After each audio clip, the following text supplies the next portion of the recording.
These woke-scapalians or Episcowokians or whatever they're calling themselves today, this is ridiculous. This was terrible. Donald Trump, I'm sure, regrets participating in this event today, to be lectured to and politicized in a church this way. And I thought it was, frankly, a disgrace to what they did at this event. I don't know if this event will happen ever again because of this. This particular bishop took it upon herself to turn this into a complete and total circus and spectacle. And I don't know any Republican today who's like, oh, wow. Well, it was a very really long service, right? Okay, Scott. Wear pajamas to an airport, straight to jail. Take your shoes off. Take your shoes off on a plane. Jail. No. Involved in making Star Wars episodes 7, 8, or 9. Jail. Complain to your spouse after you say, don't get me anything. Jail. Put a sensitivity label on a Disney movie or Goodfellas. Jail. Too much cleavage at the inaugural. Jail. Stare at the cleavage at the inaugural. Jail. That was mine. And Taylor Sheridan must now edit and or approve all Hollywood scripts. Day one, Jennings administration, 2028. Sign it up. Ooh, Scott took this one to heart.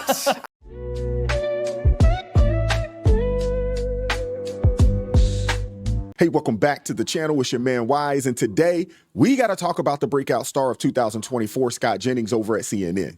Whether you love him or hate him, the man is undeniably stealing the spotlight. And honestly, at this point, Jennings needs his own show over there. You can practically feel the tension among the contributors when he's on screen, but let's face it, he is carrying every panel, every segment, and every debate he touches. Case in point. Just the other day, Jennings stirred the pot once again with some fiery commentary at the National Prayer Service. He called it, and I quote, a total circus, slamming Bishop Buddy's so-called woke lecture aimed at Trump. Jennings didn't hold back, calling out the politicization of the event and labeling it ridiculous, even suggesting that the drama could jeopardize future of services like this altogether. Love him or hate him, he's saying the things that others won't. And people are tuning in for it. And in this upcoming clip, Jennings delves into one of the biggest debates in America right now. He doesn't mince words, saying we either are going to enforce the law or we're not. And here's the kicker. He argues that people are behind Trump on this one. It's bold words, but that's just Scott Jennings for you.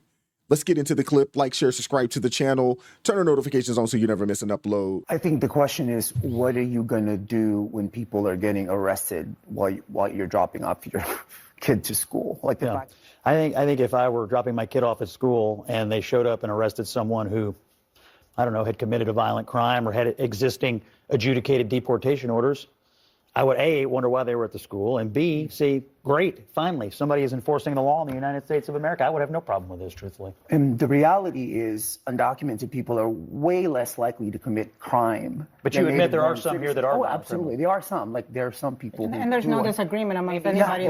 So if they were at a school, you'd agree it would be okay to come get them. Yeah, but it's not just those people that are going to be deported, right? And so, I mean, do we have a crisis in this country or not? 10 million people came here in the last 4 years. We've had no interest on the part of the last administration to do anything other than create this massive problem. He campaigned on it when he ran and wanted to invite a lot of people here. It's a crisis. People voted for Trump to solve the crisis. There's two issues. It's border security is one. That's a policy issue. But number two, it's an enforcement issue. And what they have said clearly time and again, violent populations, people who have committed violent crimes, and people who have existing adjudicated deportation orders is their top priority. I do not know how anyone, and this is what the New York Times poll said last weekend, could possibly disagree with that. Yeah, Where were the hues and cries under Obama when he deported 7 or 8 million? The economy did not collapse. There actually the fruit were. Was picked. I mean, whatever it is you argue. I don't buy that the economy is on this very underpinned night by where violent somebody crimes. called him. Well, I agree that there's a communication strategy here. The previous administration's communication strategy was get here, come here, and it'll probably work out for you.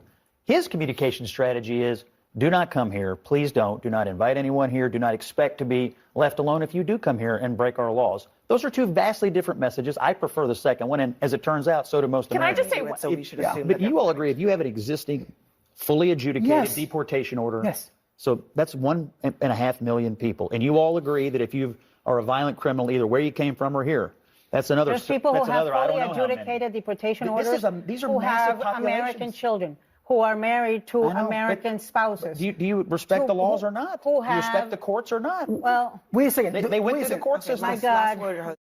Scott Jennings is absolutely right. And these people, they can't refute it. They get flustered, but they can't refute it.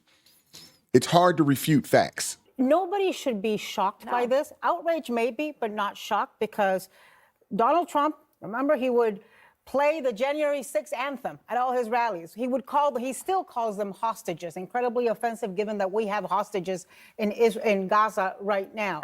He promised over and over. So I would say to you, look, what J.D. Vance says has zero validity. 4 days ago, Pam Bondi in her confirmation hearing said that these cases would be looked at case by case. What Pam Bondi says has zero validity. There is one person who matters, and I think that the things he promised on that campaign should be taken very seriously. Yeah. And if you voted for him thinking, oh, don't take him seriously, he's just joking, well, you screwed around and you're finding Well, out. by Trump's definition of this and by his token, I would always also expect to see, the hundreds of people who were convicted of the George Floyd protests of assaulting police officers to walk free, right, Scott?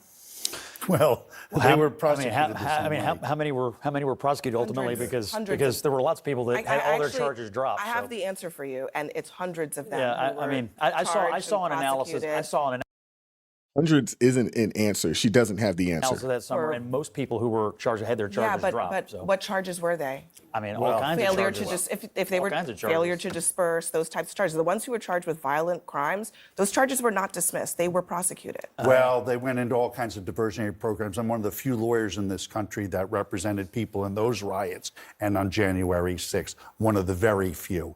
And the way that the prosecution was handled between those two groups are starkly different. Don't you think that Starkly there is a different. That's just a fact. substantive difference between what happened on January 6th, what they were trying to do, and why the federal government has a desire and, in fact, a necessity to prevent that from ever happening again? Don't you think there's a No. substantive difference between those two things? One of them was trying to overturn an election. I mean, I'll answer. You don't think there's a No. difference between No trying difference. to overturn an election No, and I don't. violent social justice protests? Well, call it social justice. Okay. I mean, I'll I'll give it to you, Scott. Both Let's say groups that they're violent. You don't think there's a difference between trying to obstruct the peaceful transfer of power here's what I think. and violent riots in the street of think- any kind? The ones in 1968, the ones What were in the 20 objective of those in riots? I think 2020. I think both groups of people were mad about something going on. They wanted to change it. They took matters into their own hands that they should not have done. In both cases, you had people engaging in activities that they should not have engaged in. Now, our culture and our public discourse decided one group of people, social justice is good, and these people were bad. But the reality is they had the same motivation. Here's the I'm thing. mad. They actually They all did the same thing. Wait a second. Yeah. They did not That had the same hold on. motivation. They did Sure not they have the did. same No, They they wanted to motivation, change Scott. something they didn't One, like.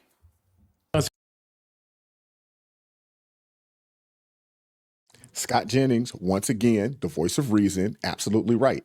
Regardless of what this lady, Abby Phillips, who I think is a really nice lady, and the other lady that's on this panel, who I don't think highly of, they're absolutely wrong.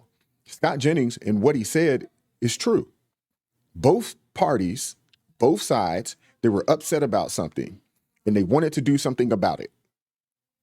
But the cases were handled starkly different. One, they had their due process, and for the most part, a lot of them got out. A lot of them got out.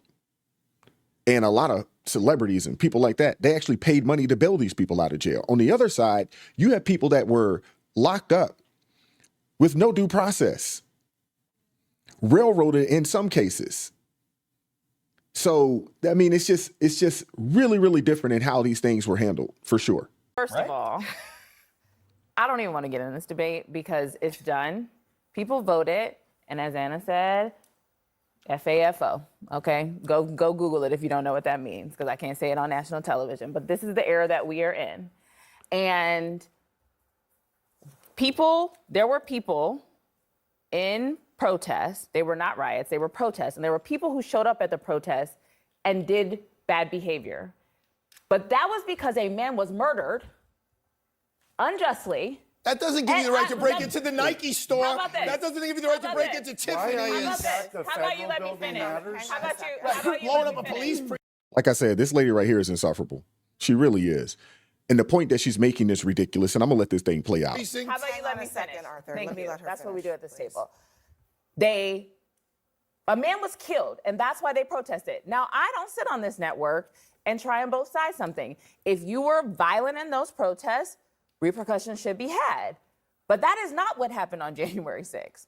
What happened on January 6th is people went and stormed the Capitol because a man pouted and lost an election and couldn't stand up. Nobody died because of that election. People died because of Donald Trump's actions, and because I don't know if the people you defend, but the officers died on that day. No. One guy had a heart. No officers died on that day. And I'm gonna let this dude play it. I know I was gonna let this thing play, but only one person passed away that day, and that was Ashley Babbitt, who was shot by a Capitol police officer. Let's just keep it a buck. These people, they like to gaslight. This is ridiculous. Heart attack 5 days later. Okay. No officers died. Back to the As a blue. result of Officer the Brian, injuries hold from on. January 6th. Officer Brian Sicknick, he had multiple strokes. He died by suicide. Officer Jeffrey Smith, Metropolitan Police, Okay, you know traumatic. how many cops No, die no. by suicide all I'm the going time? to say their names, whether you like it or not. Oh, you can He say died by everybody's traumatic brain injury, and he died by suicide. Officer Howard Livingood, Capitol Police, died by suicide. Gunther Hashida, Metropolitan Police, died by suicide. Kyle DeFreytag, Metropolitan Police, died by suicide. So I am not going to, if you're going to be campaigning about being for the blue, being about law and order, you know what I really appreciated today?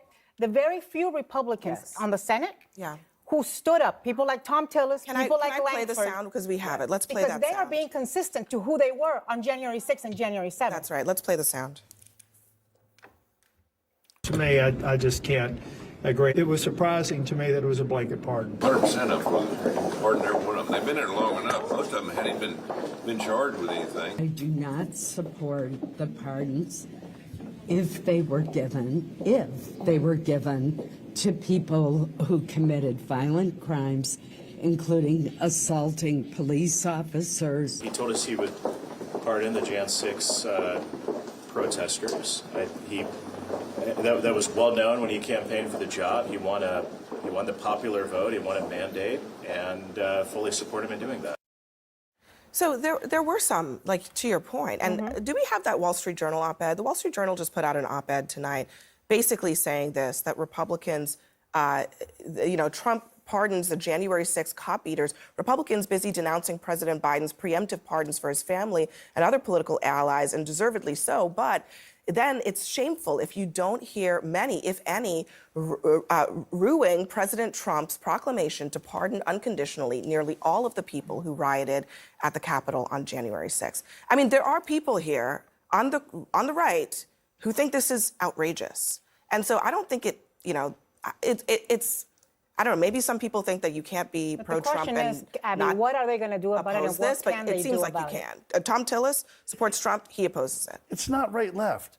It is right. I mean, it clearly No, is. it's not But right left. He's right. supposed- He's right. It's not right supposed left. to be right-left. It's right, This is wrong. about what's for the Yeah. best. Right and wrong. That for the presidential power, it's what's best for our community and our society as a whole. You're right. All of those officers that died and lost their lives and committed suicide, they should be honored. They lost their lives. But it doesn't matter why you attack a federal building.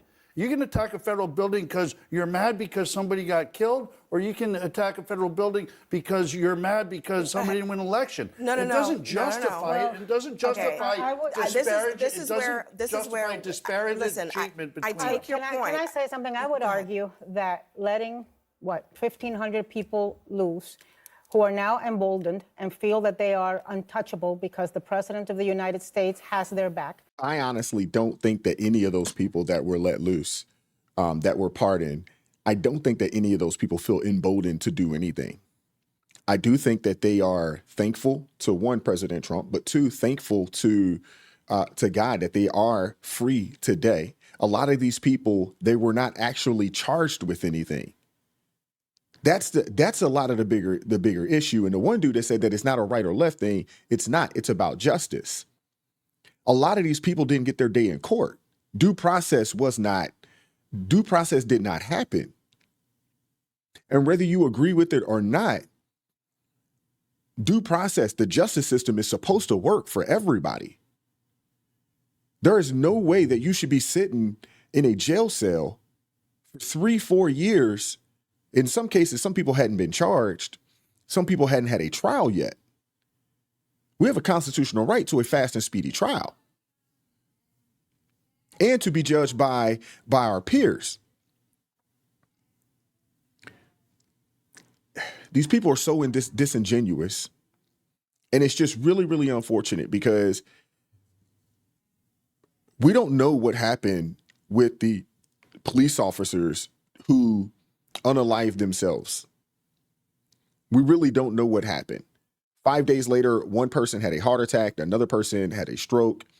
After the fact, could that particular situation played a role in it? It could have, but we don't know. And to suggest or to speculate something that we don't actually know, that is wrong. That is wrong. And my heart goes out to those police officers, to the families. But at the same time, you are a police officer. Your job is to go to where the danger is. The rest of us, we run from it. Their job is when shots get fired, when things happen. Their job is to run towards the danger. So if it wasn't this situation, maybe it's something else that would have triggered. One person lost their life that day, and that was one Ashley Babbitt. Rest in peace to her. My condolences and my thoughts to her family, but also to the police officers, whose lives were affected potentially by that debacle that happened J6. And I'm not one of those people that want to be out there and condone what those folks did. They were wrong. They were wrong. And they should, if they did something egregious, they should have been charged and given their due process. Simple as that. Scott Jennings does a great job on this show. He is a voice of reasoning on this show. He really is. And honestly, he does, like I said earlier, he deserves his own show. He completely cooks these people day in and day out. I hope you guys enjoyed the video. Let me know what you guys think about this in the comment section. Like, share, subscribe, turn the notifications on so you never miss an upload. Consider joining the ARP family, or better, buy your man a coffee, link in the description box below. I appreciate everybody that has supported the channel in that way, but I appreciate those that just watch the videos on a day-to-day basis. I ask that you do hit that like button for me. Watch the videos all the way through. That is one of the best ways that you could possibly support the channel. And dropping me a comment, obviously. I appreciate you guys that do that on a day in and day out basis. Keep God first in your life. Stay prayed up. We'll catch up with you all next time. Peace.